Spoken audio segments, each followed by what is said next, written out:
In a daze, not even realizing what I was doing, I stepped down from the small ladder I had taken out of the closet and trudged back to the bed. When it finally registered, I sat down heavily, staring at what was visible through the open, dangling lid of the smoke detector. All the implications of why and how the object of my intense gaze ended up where it was, and what exactly it meant, flooded my mind. I am not entirely sure when the suspicion took hold in my mind that Veronica, my wife of 3 years, had been cheating on me, but it took hold. Based on my research, she was displaying many of the classic signs of infidelity. The sudden shift from never going on overnight business trips to being away for the entire weekend, like right now, only reinforced the thing that had been making me uneasy for a while. I mean, who goes on a business trip on a Friday afternoon? At least the last, short 2-day trip she took was less socially disruptive in the middle of the week. Looking back, it could be said that the suspicions began to rear their ugly heads about a month ago. I returned from my trip and found that Ronnie had suddenly changed. Colder, more emotionally distant than before, and significantly less affectionate. We always had sex after I returned from a trip, but this time she apologized and refused. After that, I tried for a couple more nights, but was turned down. Being the attentive guy that I was, I stopped grumbling, hoping she would come out of whatever horror she was in. I realized that here we were, a month later, and we had not made love since the night before the first trip. Looking at the smoke detector above the bed in our apartment's bedroom, I now knew why. The sudden change in one behavior prompted me to look for other differences. When I opened my eyes, there was no shortage of clues. I noticed that she looked at me when she thought I was busy with something else, and then turned away when I looked at her. Was it just me, or did her "I love you" sound somewhat forced these days? Besides that, many things in her life had changed recently. Starting with the sharp increase in the number of girls' nights out, the sudden change of password on her computer, taking phone calls and then walking out of earshot during the conversation, to the conversations with her best friend Julie in the kitchen, which would abruptly stop when I entered the house. They were all there, and all of them intensified my growing paranoia. Unwilling to accept what I now strongly suspected, I began cataloging when I thought she had the opportunity. I followed her to the next girls' night out, and was pleasantly surprised that she was exactly where she was supposed to be, and behaved exactly how a wife should behave. In a fit of petty spite, I changed my login password too. If she was going to keep secrets, then damn me if I was going to give her free access to my things. Her actions and attitude affected me. Sometimes I could not guarantee that I would be calm enough to pretend to be normal at home, so I stayed later at the office or went out for drinks with friends. I hated what she had driven me to. For example, I started calling her at work during lunchtime. I hated it even more as a pattern began to form over the course of several weeks. If before she always took only half an hour for lunch, now she was taking an hour or more almost every day. Enough time to have lunch with a lover. Just enough time for a quick sex. Unfortunately, part of my job involved monitoring the reception and phones during the lunch break, so I could never check on Ronnie's workplace to follow her. I suppose I could have taken a day off, but subconsciously I was afraid of what I might discover. I was disappointed that our finances did not stretch far enough to hire a private detective to accompany her on her first overnight business trip 2 weeks ago. I called her at random times, and she always answered quickly, and never sounded out of breath. But I knew she was a smart woman. How clever was the item hidden beneath the lid of the smoke detector above the bed? One look at that item, and I immediately understood that not only was she deceiving me, but she was doing everything possible to ensure I would not find out. That day, all my suspicions came together.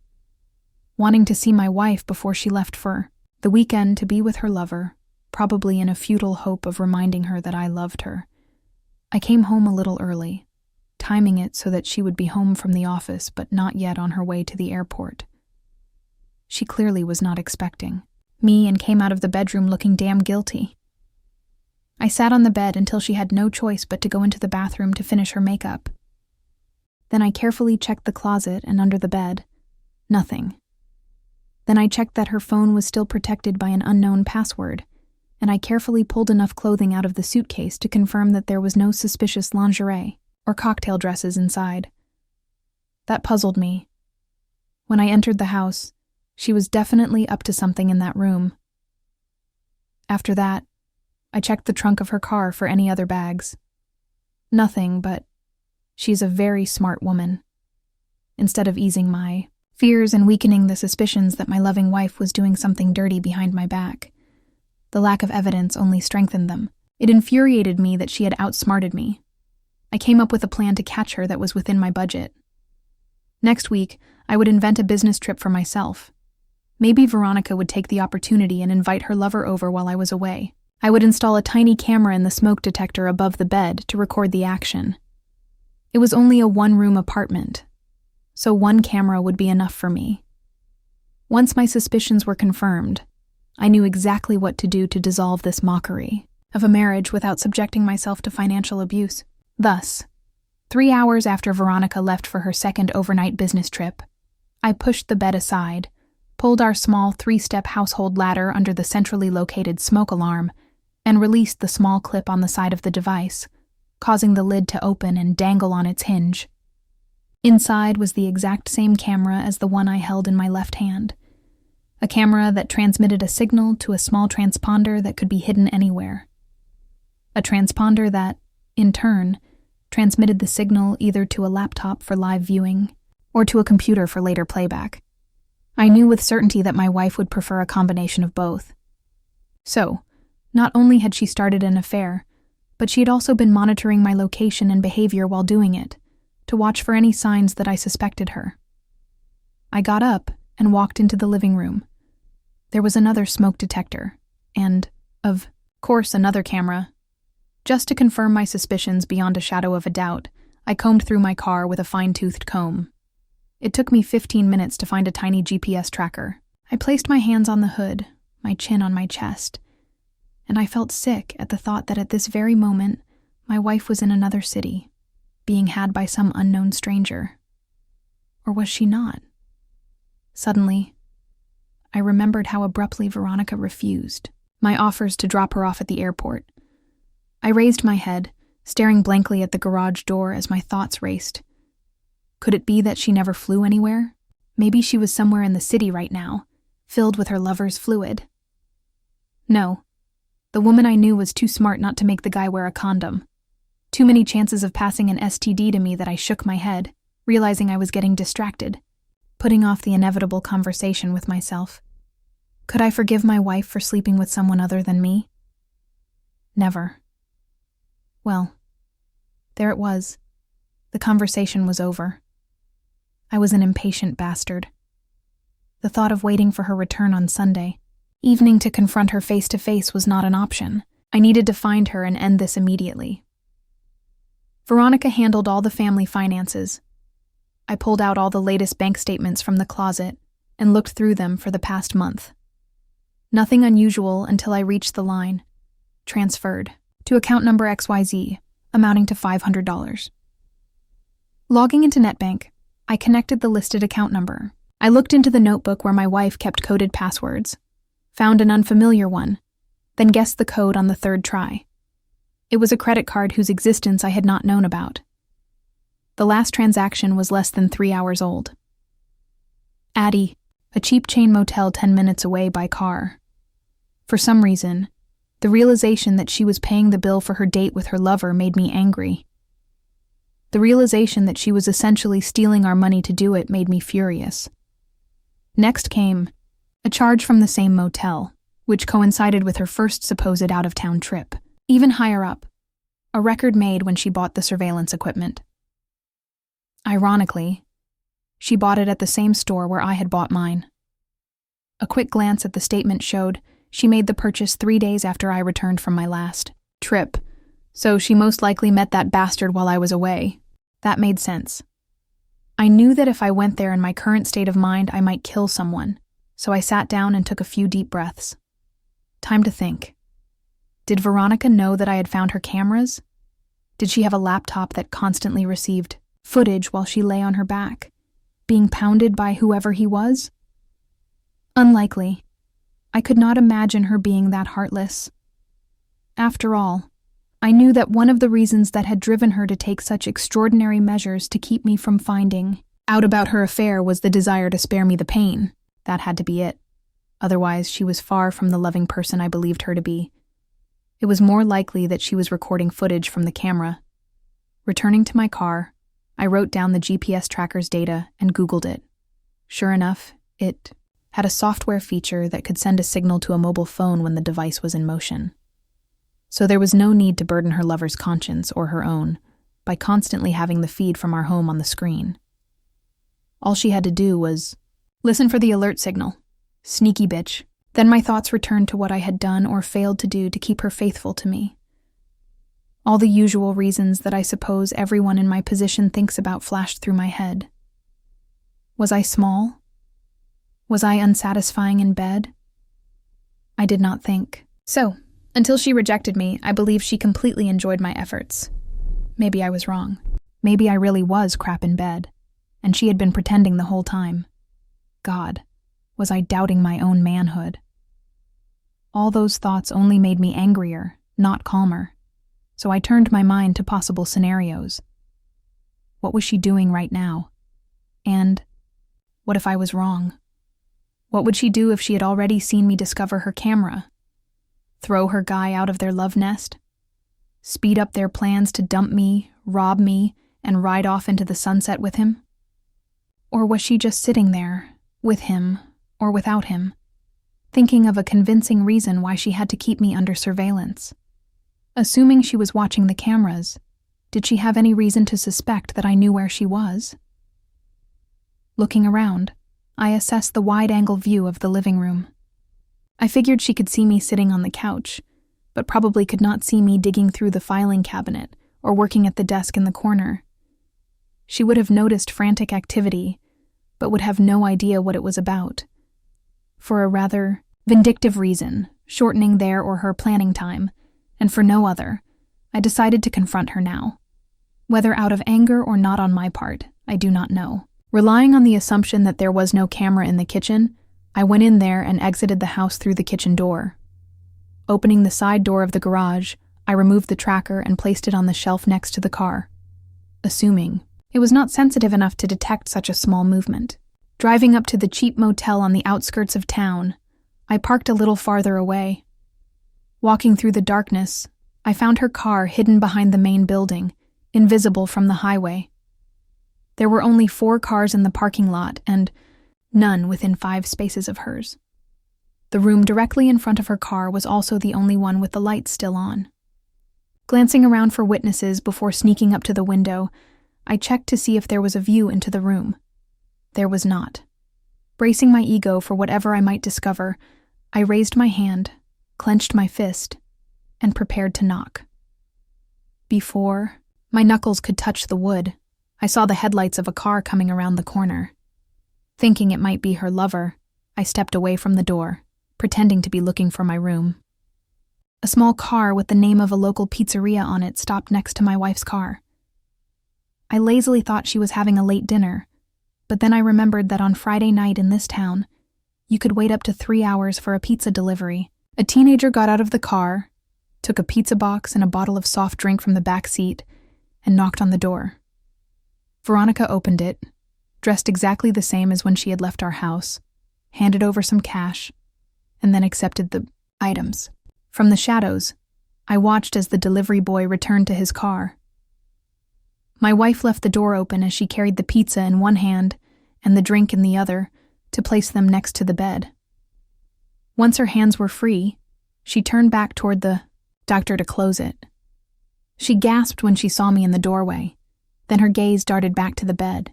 Slightly embarrassed by the obvious signs of tears on her face, I let my eyes scan the rest of the room. The bed was rumpled, but only in the way it would be if someone had lain on top of the blanket. Her laptop was open on the bedside table, the screen split. One side showing our living room, the other showing our bedroom. Without saying a word, I walked into the room. Entering the bathroom, I checked to see that it was empty. Only her toiletries were lying on the sink. Returning to the main room, I looked into the closet, empty, then dropped to my knees to look under the bed. Nothing. That exhausted all the hiding places in the tiny motel room. I flopped down on the hard office chair that stood beneath the tiny table. So, I had been right. She had seen me open her cameras, told her lover to leave, and cried when she realized her date was ruined. That was good news, was it not? Of course, it meant that she regretted what she had done to me, to us. I sat and watched as tears streamed down her face again.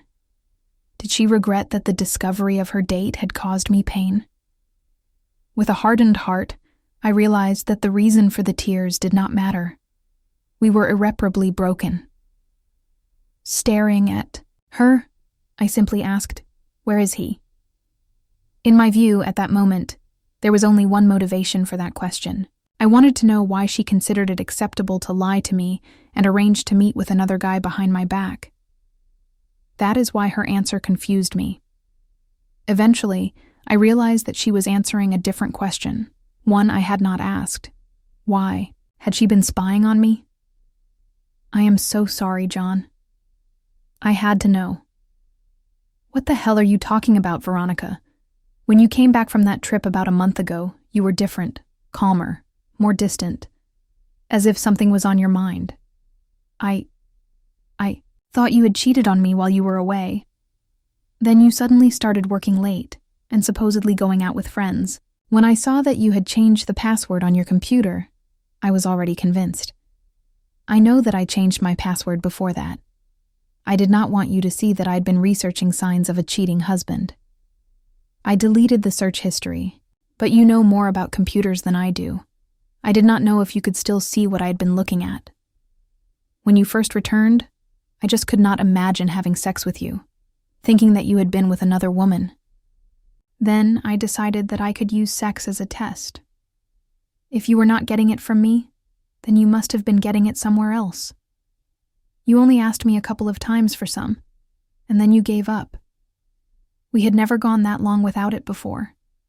Then you started calling me 3 or 4 times during my lunch break to make sure I was there and not spying on you so you could peacefully meet with your lover. My work phone records all missed calls. I started taking longer lunch breaks and checking to see if your car was at work. Julie has been giving me advice this whole time. One time you almost caught us talking in the kitchen, remember?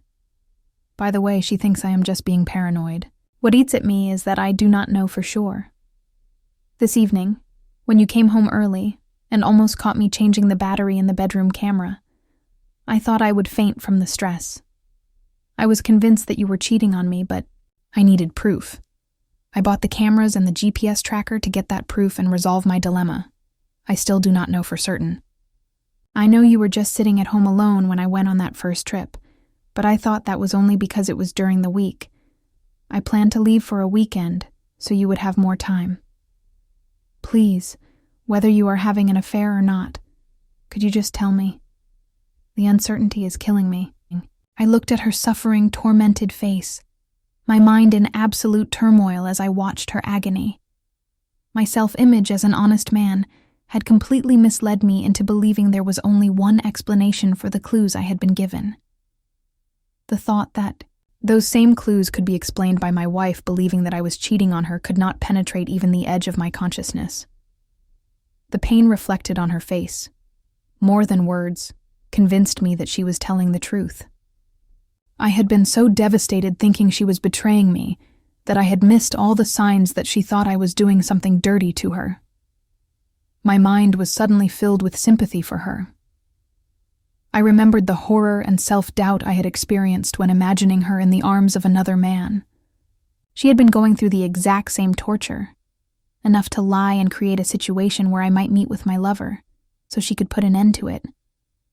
I realized that the looks I had interpreted as guilt were, in fact, silent evaluations of my trustworthiness, her detachment, a result of the pain she felt from what she believed was my betrayal. No wonder there had not been a single sincere verbal confirmation of her love in the past month. How could she say words of love to someone she suspected of stabbing her in the back? It became clear to me that I had only glimpsed the pain she had been enduring for a month. Suddenly, a terrible thought occurred to me. Do you think Dave and Allison felt the same way? What?